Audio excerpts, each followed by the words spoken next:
Connie Francis is remembered as one of the most successful female recording artists in history. She was born Conchetta Rosa Maria Franconero on December 12, 1937 in New Jersey.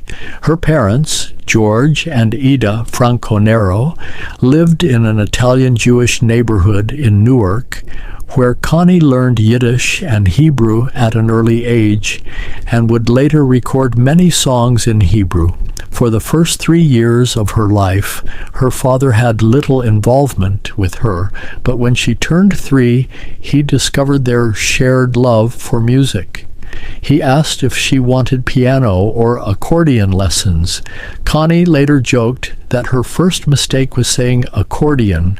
George Franconero became the ultimate stage parent, encouraging her to play the accordion and sing at local festivals.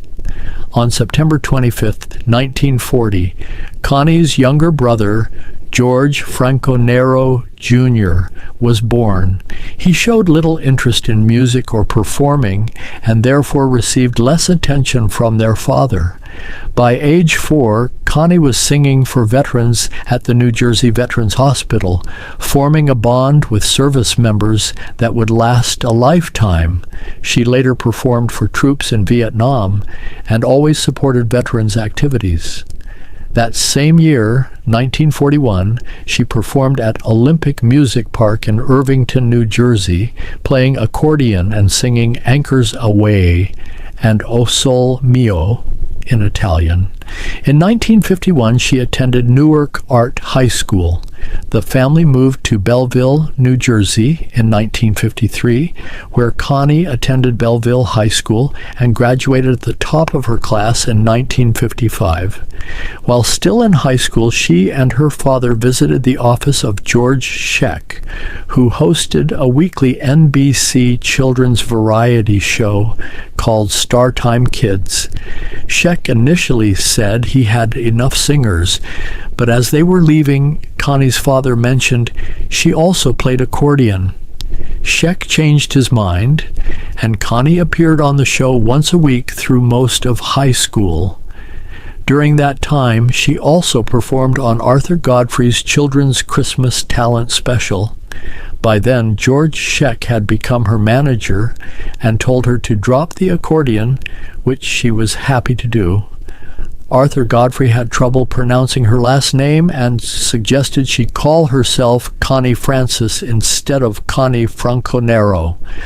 Connie began making demo records for songwriters who wanted to pitch songs to established artists. She was still in school, and her strict Italian father did not allow her to date.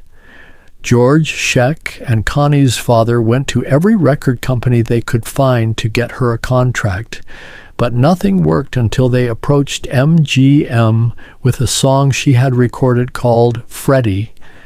An executive at MGM had a son named Freddie who was having a birthday, and he liked the song, so she was signed in 1955.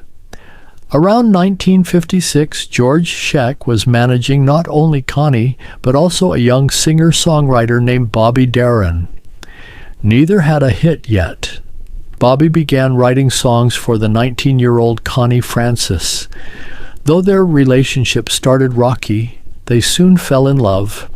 When Connie's father learned of the romance, he plotted to keep them apart. While apart, they wrote letters to each other. Years later, after Bobby Darin died of heart trouble at just 37, it was discovered that he had kept all of Connie's letters. Their feelings were so serious that Bobby tried to get Connie to elope with him. She later said that not marrying Bobby Darin was her life's biggest regret.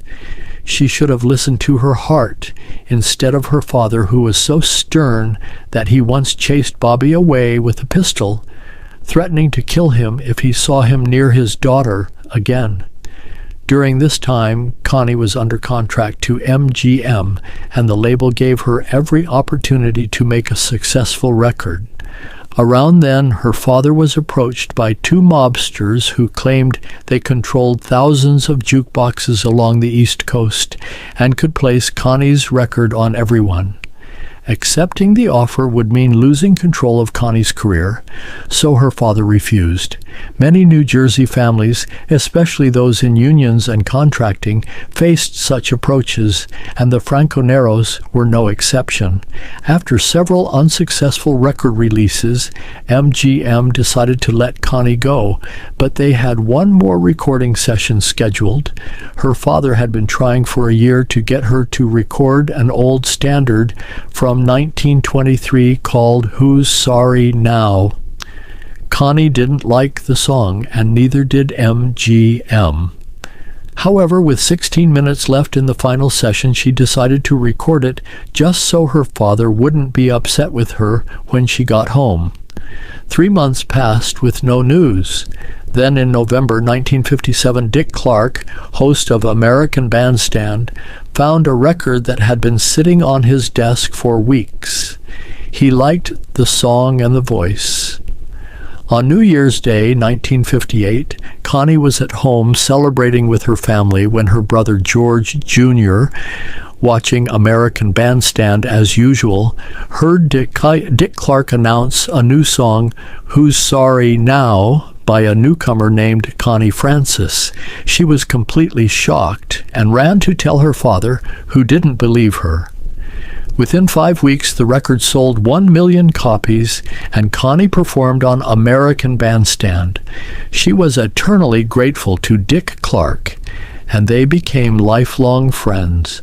After her first hit, the challenge was finding the right follow-up. Connie was struggling, having already released several bombs, and she was becoming desperate. 2 songwriters, Howard Greenfield and Neil Sedaka, began pitching songs to her. None felt right until they brought out a crazy song they thought was wrong for her and told her so. But she loved it. Stupid Cupid, she told them, is my next hit. She was right. The next year, 1959, Connie Francis had a double-sided hit. Usually record companies put a weaker song on the B-side, but this record had 2 A-sides, Lipstick on Your Collar and Frankie. Both became gold records. Also released in 1959 were My Happiness and Among My Souvenirs. In 1960, she co-starred in her first movie, Where the Boys Are, with George Hamilton, and sang the title song. That year, she also recorded Everybody's Somebody's Fool, which became a #1 hit. Connie said one of the highlights of her career was singing Never on Sunday at the 1961 Academy Awards. She became a top nightclub draw. In 1963, she appeared in another film, Follow the Boys, with Paula Prentiss. Over the next several years, she had 16 top 10 hits. For 4 years, she was voted the best female vocalist on American Bandstand by its viewers. In 1964, Connie starred with Jim Hutton in her third movie, Looking for Love. On August 15th of that year, she married Dick Canlis, a press agent and entertainment director at the Aladdin Hotel. They had met in 1963 and dated for nearly a year, but the marriage lasted only 3 months, ending in divorce on November 15th, 1964. When asked why she got married, the 26-year-old Connie frankly said, "I wanted to have sex." In 1965, she starred in her last movie, When the Boys Meet the Girls. She didn't care much for the film business and said so. She never felt comfortable with it. She liked the first movie, Where the Boys Are, but not the other 3. In 1967, Connie was voted Best Female Singer in Las Vegas. One of the most memorable moments of her career, she said, was singing God Bless America to the troops in Vietnam in 1968, with tears in their eyes as an entire army of soldiers stood and sang along with her. On January 16, 1971, Connie married Ozzy Amaran, a well-known Las Vegas hairstylist. It was a second marriage for both. They wed in the Catholic Church and also had a civil ceremony. Connie said she gave up her career to try to make a home for his 2 children from a previous marriage. But there was a clash of personalities, and she moved back to her parents' home. The couple divorced after 1 year on February 14th, 1972. Once, while appearing in Las Vegas, comedian Don Rickles began making fun of a couple in the audience as part of his act. He would randomly pick people and say things like, "Where did you come up with her? Sonny Liston has better-looking legs than she does," or "You should have kept the one you had here last night."